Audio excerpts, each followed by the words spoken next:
Okay, so apparently just a few minutes, like an hour ago or so, apparently there's some changes that Twitch made. So I'm very curious to their TOS and stuff. So I want to read into it and see what we got here. So Twitch made updates to its documentation on suspensions, appeals, and DMCA. Significant rewrites or new sections are in the attached screenshots. Also, new is worded to address the European Digital Services Act. Let me see here.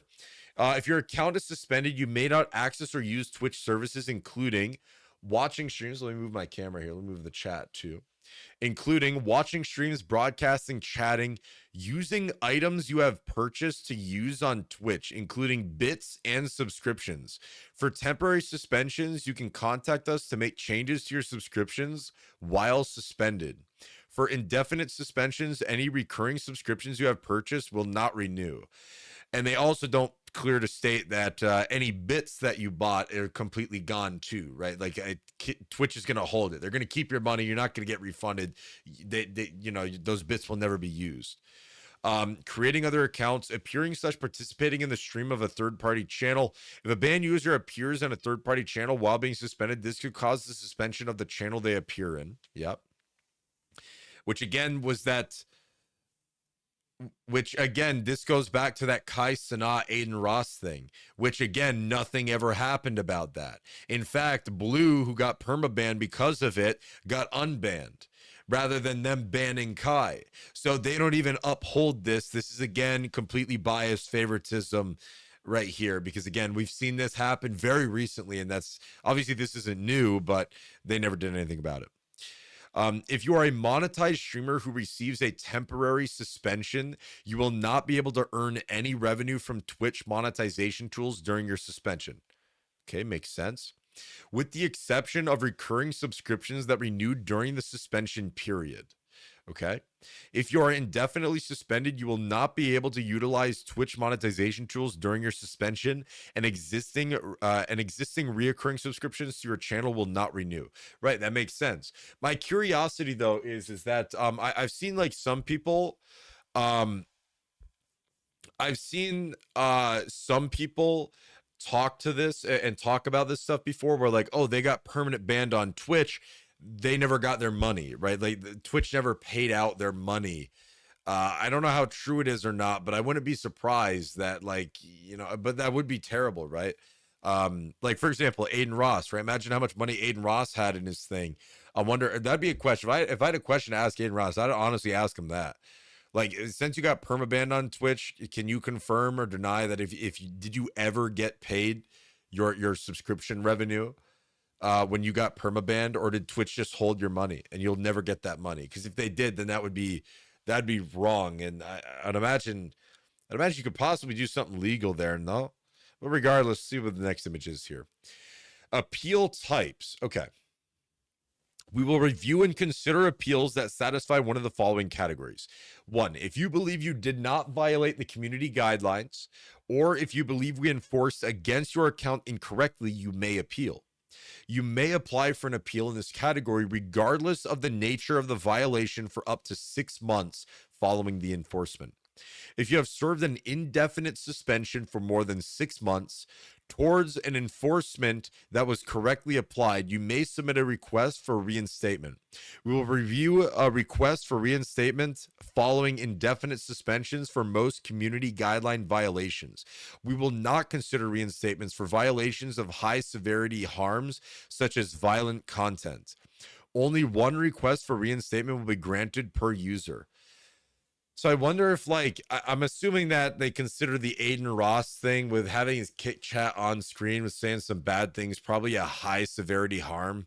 I'm assuming is probably, I mean, again, potential biasness or whatever too. I don't know.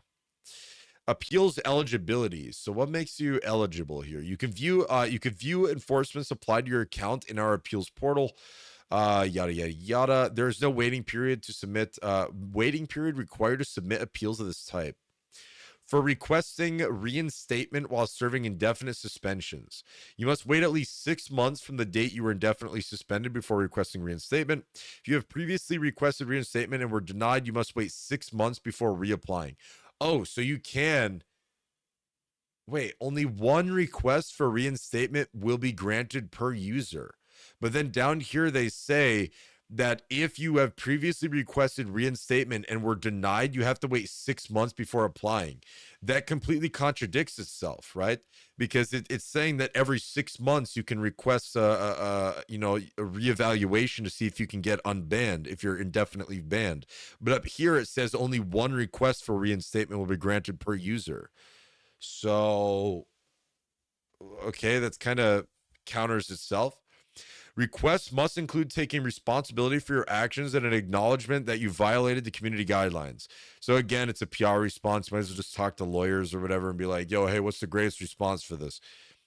If you have previously requested and received reinstatement, you are not eligible to make another request. Only one request for reinstatement will be granted per user. Oh, if you have previously requested and received reinstatement, if you get banned again, you won't be able to. If you get perma banned again, you will not be able to request for reinstatement. So that's what that means, right? That's what that means. Okay. So if you get banned a second time, I think, sort of. I mean, again, it's still not crazy clear. As we explained in our DMCA guidelines, if we receive a valid DMCA notification against content you've shared on Twitch, we will generally remove or disable access to the claimed infringing material, and we may disable your live stream and or temporarily suspend your account. We will also take note of this incident under our repeat infringer policy and will terminate your account if you are determined to be a repeat infringer of copyrighted works.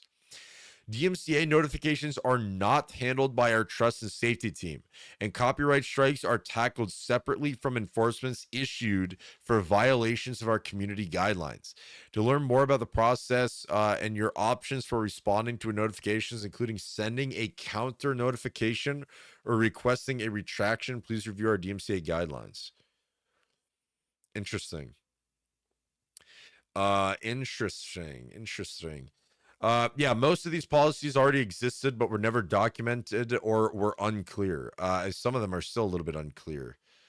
Okay, interesting.